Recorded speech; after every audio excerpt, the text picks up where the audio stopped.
Bharatiya Janata party की सरकार ने कुरुक्षेत्र के मामले में जिस प्रकार से अपनी अनभिज्ञता से एक अजीब सी इच्छा शक्ति दिखाई थी, उसे देखकर ऐसा लगता है कि कहीं ना कहीं भारतीय जनता पार्टी की सरकार और जो कुरुक्षेत्र के स्थानीय नुमाइंदे हैं, चाहे यहाँ के विधायक हो चाहे सांसद हों, इन लोगों की कुरुक्षेत्र के विकास में कोई रुचि नहीं है। देखिए, बड़ी अजीब सा माहौल कुरुक्षेत्र के अंदर आप इस वक्त देख सकते हैं। हर सड़क टूटी हुई है, हर एक सड़क टूटी हुई है। आप बाईपास में जाइए तो टूटा हुआ है। शहर का जो मुख्य मार्ग है, जिसको हार्ट लाइन हम शहर की कहते हैं, कि थर्ड गेट से पिपली तक की एक सड़क है, ये टुकड़ा 7 किलोमीटर के करीब का टुकड़ा बनता है। पिछले 3 साल से ये सड़क टूटी हुई है, लेकिन इसको बनाया नहीं जा रहा। क्या करते हैं साहब कि लगातार सड़क को कंप्लीट करने की बजाय 6 महीने में 4 महीने में कोई ना कोई छोटा मोटा टुकड़ा उसका बना दिया जाता है। और भारतीय जनता पार्टी की जो सरकार है, उस टुकड़े को ऐसे प्रचारित करती है जैसे कोई बहुत बड़ा युद्ध उन्होंने जीत लिया। आप कुरुक्षेत्र की गलियों की दशा देख लीजिए। कुरुक्षेत्र की गलियों को तोड़ दिया जाता है हर 6 महीने के बाद, 8 महीने के बाद। बनाने के नाम पर उनको फिर वही 4 महीने लगते हैं, फिर 5 महीने लगते हैं। कहीं भी विकास नाम की चीज़, कहीं भी कोई डेवलपमेंट मैं नहीं मानता कि शहर में देखने को आती है। सबसे बड़ी दुर्भाग्य की बात यह है कि 3 साल से अगर 7 किलोमीटर का टुकड़ा अगर आप सरकार जो है इस कुरुक्षेत्र की सड़क का नहीं बना पा रही, जो कि शहर का मुख्य मार्ग है, जो शहर की मुख्य सड़क है, तो आप करेंगे क्या? पिछले करीब 2018 में जून जुलाई में कुरुक्षेत्र में बाढ़ आई थी, और ये जो बिरला मंदिर का जो रोड है, जो थर्ड गेट से पिपली सड़क है, ये पूरी तरह से टूटकर ध्वस्त हो चुकी है। अब इसको लगाइए कि 2.5 साल से ज़्यादा का अरसा बीत चुका है, और आज भी अगर आप आज भी जा करके देखेंगे तो थर्ड गेट से लेकर और अंबेडकर चौक ही सिर्फ सड़क को कुछ टुकड़ों को बनाया गया है, जबकि एक साइड की पूरी सड़क आज भी टूटी पड़ी है। उसमें धूल उड़ती है, मिट्टी उड़ती है। हाल ये है कि अंबेडकर चौक और बिरला मंदिर चौक अगर आप लें तो वहाँ पर वाहनों के आने जाने से जो पत्थर उछल कर लगते हैं, पत्थरों से दुकानदारों के दुकानों के शीशे टूटे हैं। ये आम बात है। कितनी दुर्घटनाएं वहाँ पर घट चुकी हैं। सड़कों पर पत्थर डाल दिया जाता है, उनको दबाया नहीं जाता, रोलर उनके ऊपर फैलाया तक नहीं जाता है। और अंबेडकर चौक के बाद तो कहीं सड़क का नाम ही नहीं है।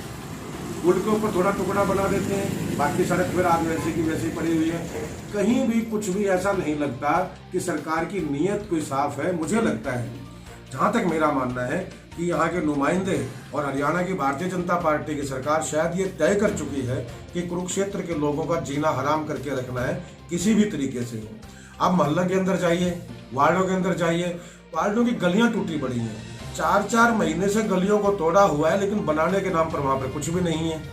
पिछले 6 महीने से खुद मेरे वार्ड जहाँ पर मैं रहता हूँ, वहाँ उस वार्ड की खुद गली तोड़ी हुई है, और वहाँ पर गाड़ी तो क्या साहब, बाइक लेके जाना बड़ा मुश्किल है, इंसान पैदल नहीं निकल पाता। तो ऐसे हालात में क्या समझा जाए?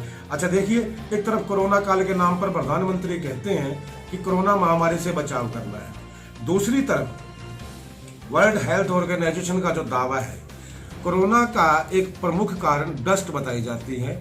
और इस वक्त कुरुक्षेत्र के अंदर पिछले 3 साल में जिस तरह से डस्ट चल रही है, जो माहौल है, आज 4 बजे के बाद साहब आप घर से बाहर नहीं निकल पाएंगे।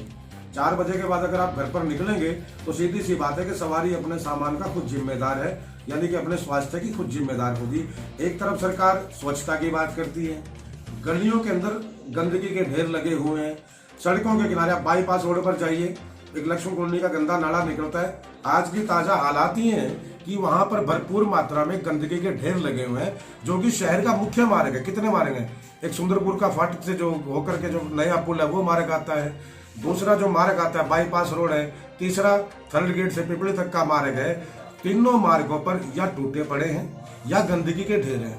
तो मेरा मानना यह है कि सरकार, भारतीय जनता पार्टी की सरकार और यहाँ के नुमाइंदे न केवल कुरुक्षेत्र के लोगों के स्वास्थ्य से खिलवाड़ कर रहे हैं, बल्कि यहाँ के जनता का जीना मुहाल किया हुआ है। ये एक ऐसा कोई, मुझे लगता है किसी कुंठित सोच के तहत, कोई सोची समझी साजिश के तहत ऐसा किया जा रहा है कि कुरुक्षेत्र के लोगों का जीना हराम करके रखना है। मैं भारतीय जनता पार्टी के नेताओं को और भारतीय जनता पार्टी के नुमाइंदों को चेताना चाहता हूँ कि भैया, आप इसी शहर में रहते हैं, यहीं के बासिंदे हैं, यहीं के रहने वाले हैं। आप कम से कम अपने मुख्यमंत्री से बात तो करें, या फिर आप में इतनी हिम्मत भी नहीं है कि आप मुख्यमंत्री से बात नहीं कर सकते। अगर आप भारतीय जनता पार्टी के नेता होकर के, भारतीय जनता पार्टी के कार्यकर्ता होकर के अपने ही मुख्यमंत्री से अपने ही शहर के डेवलपमेंट की, अपने ही शहर के रिपेयर करने की बात नहीं कर सकते, तो आप किस बात के भारतीय जनता पार्टी में हो भाई? किस बात के नेता हो भाई? छोड़ दीजिए सरकार को। तो मैं, ये बड़े एक खेद की बात है साहब, और ये इसका खामियाजा भारतीय जनता पार्टी के लोगों को आने वाले विधानसभा चुनाव में, आने वाले लोकसभा चुनाव में जो होने वाले हैं वो भुगतना पड़ेगा निश्चित तौर पर।